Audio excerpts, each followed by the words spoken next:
Today on The Intelligent Asset, a discussion on minimizing the impact of climate change in asset intensive enterprises. I'm joined by Michael Wang.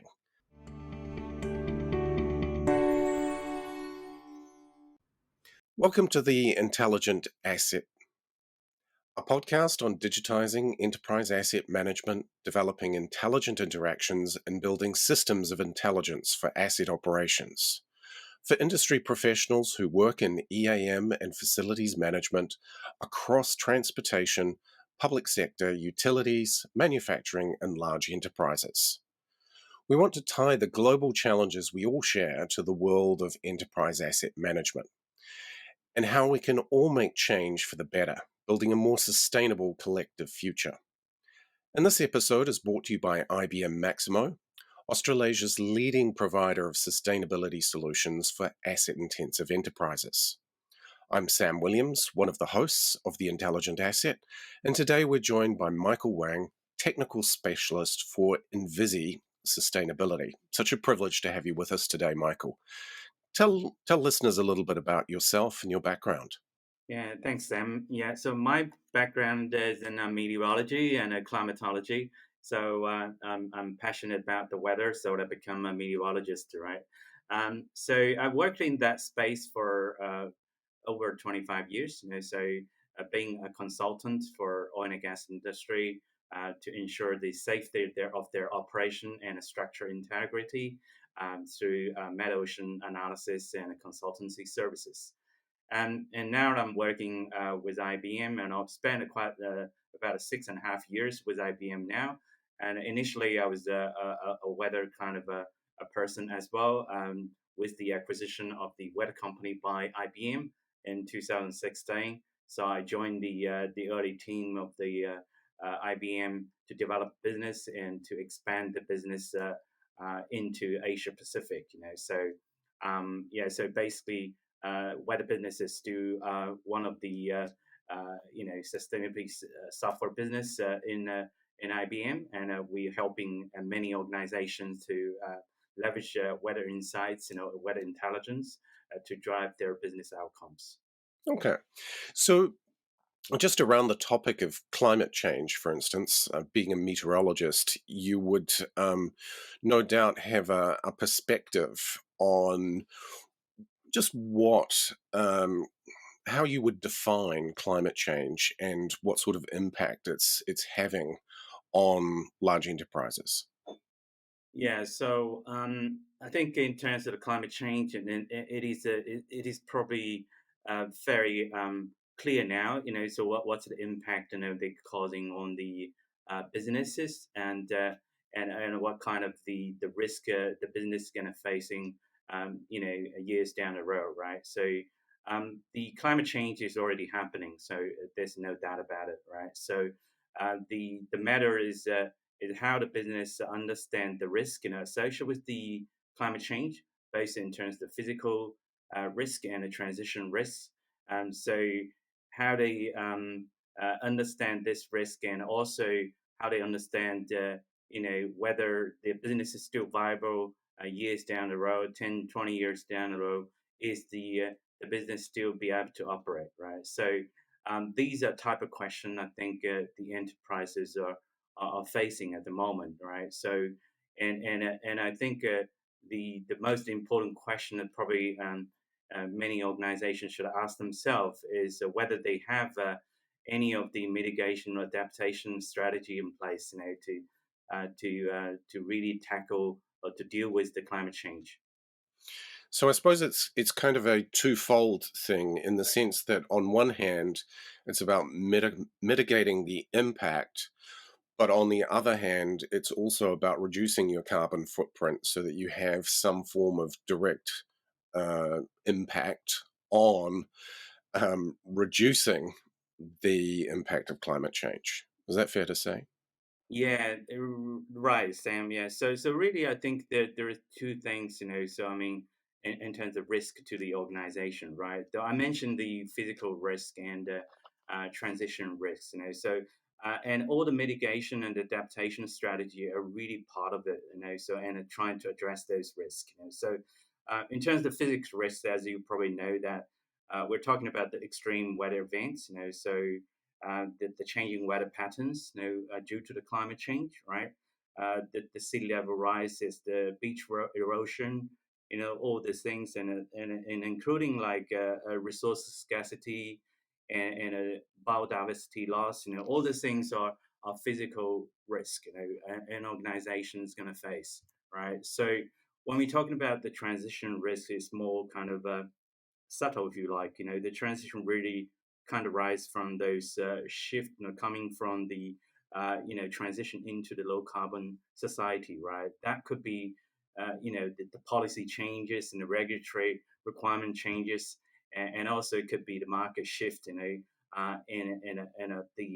all these things, right? So that your reputation, comes along with it, and a financial aspect of it because of the policy shift and a market shift and even a technology changes, disruptive technology come along due to the low carbon economy transition, right? So these two types of risk are really kind of the main key issues, for the enterprise, right? When you're talking about the mitigation, so you're talking about the mitigation to those risks, right? So but at the same time, so you wanted to, if you wanted to kind of reduce the physical risk down the road, you now need to act it now to in order to reduce the carbon emission, for example. That's one part of it, right? So in order to reduce the future risk, into your business, right? So by kind of minimize the impact of your business activity to the environment, right? So that's kind of interrelated, and adaptation is another kind of a strategy many organizations adopting as well. So this is really trying to build your business more resilient, towards the climate change. So that's kind of a slightly different, but it's also related to the mitigation side of things as well. Okay. And what are you hearing from enterprises in terms of the types of questions they're asking of you and themselves around adapting to climate change? Yeah, so I think obviously the the enterprise is very interested in understand their long-term risk, both in terms of physical and the transition risk, So that's probably the first question they would ask, and many organizations obviously start to action upon the reduction of the carbon emissions, GHG emissions, in their own business activities, trying to make an effort to reduce the carbon emission to the society, right? So in that regard, they ask a lot of questions around how do we do the carbon accounting, right? So how do we collect all the data?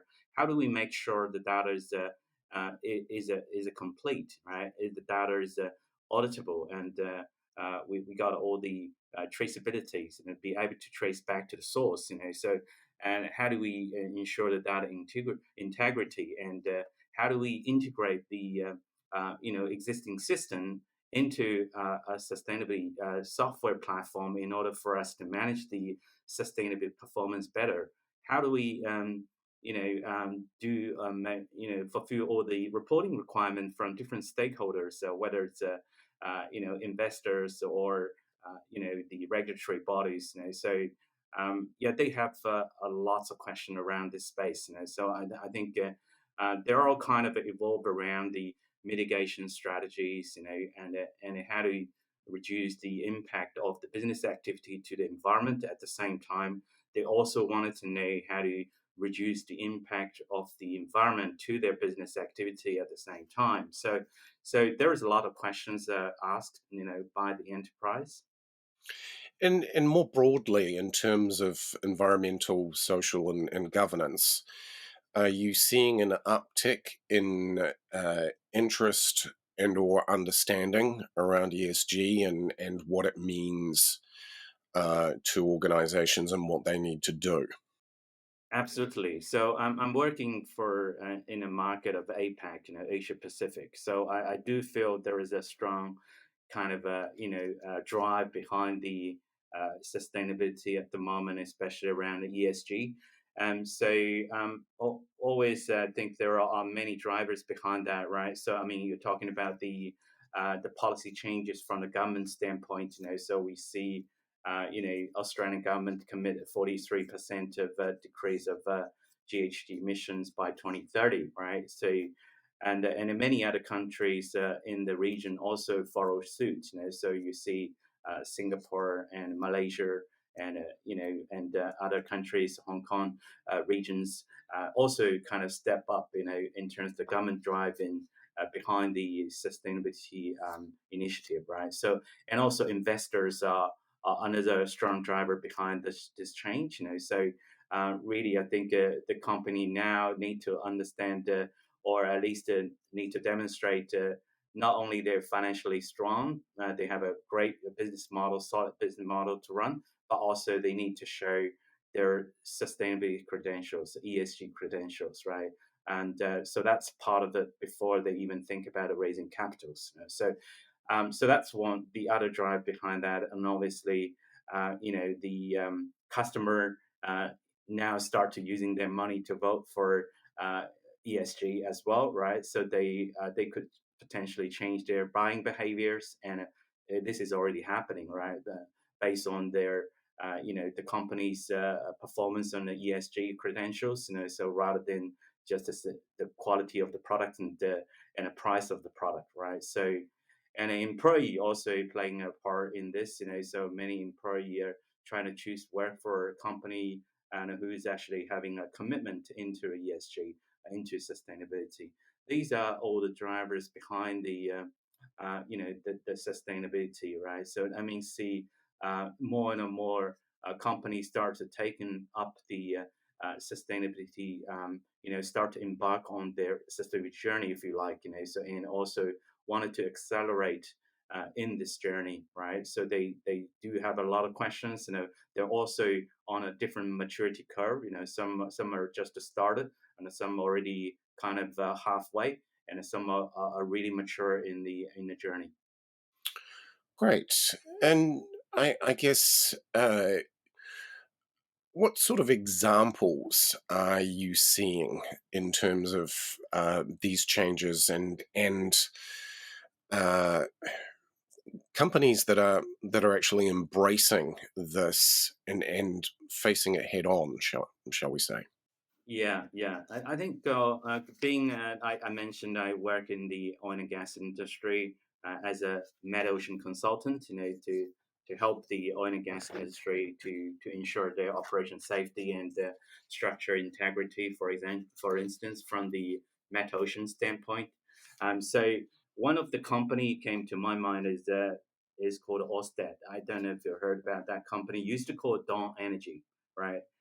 They actually is a great example to undergoing a transformation into a renewable energy from a traditional oil and gas company, right? So here are some of the steps. Historically, I think you all know that Dawn Energy is playing an important role in the oil and gas industry, and but they recognize the need to transition into a low carbon economy. So they respond to that growing concern, of the climate change and all these things. So they really start to building, the inertials into this, and then now become the world's probably the biggest and one of the biggest offshore wind farm companies, renewable companies in the world, right? They merge themselves, into this, So some of the important step I noticed they took, so during this transition, they really start by having a strategic shift in about probably 10, 15 years ago, when they decided saying, now that's it, and that's the end of the oil and gas, right? Now let's move to renewable. So the senior management made a decision at that time. So I was still working for that Dutch company in Singapore. I do kind of notice that strong shift, of their strategy, towards the renewable side of things, and then after that they start to building, divest all the assets in the oil and gas industry. So they used to own quite a lot of offshore oil and gas platform, but they got rid of all many of them, all of them later on. And apart from that, they really start to develop some competitive edge, in terms of the technology innovations. They start to developing skills in the offshore wind farm, both in terms of the turbine design, the installation technology, all these things. They actually are drive a long way into trying to secure many opportunity in the development and the construction of the wind farm offshore for many countries. So now they become kind of one of the largest in the world in terms of the oil and gas. Sorry, in terms of the offshore wind farm and wind generation, right? And they also did very well in terms of top partnership with different stakeholders, so in with the research, with the government, with the industry players, with the local communities. So they did so well, and so that they can really start to develop and operate in this offshore environment on a renewable space, so well. And some of the other things I think it also they did well is the rebranding and the kind of communication side of things. So how you position traditionally from oil and gas industry now to a renewable kind of industry, right? So it's a very big shift. It's almost like 180-degree shift, right? So now today, when you look at Orsted, so it really has emerged from a global leader in the oil and gas, now becomes the offshore wind energy leader in the world, right? Really having a very strong portfolio in terms of the project and the commitment to achieve carbon net zero. So it is quite a fascinating story, and it's a very amazing story. And it's just to show that even industry like oil and gas, and they can turn into a renewable companies and a fully renewable companies. So if you have the commitment. Michael, just tell me a little bit about Orsted and where they're based and what they managed to do. Yeah, Ørsted was a company based in Denmark. So they were originally called Dawn Energy, and they were heavily in the oil and gas industry. But since about 10 or 15 years ago, they start to transition into the renewable energy, and especially in the offshore wind farm industry. And I think they were the first in Europe to deploy uh, offshore wind farms. Yes, they're the first in Europe to deploy offshore wind farm in Denmark. Okay, marvelous. Well, I think that wraps up this part of what we wanted to talk to you about, Michael, in terms of the impact of climate change and those organizations that are leading the way here.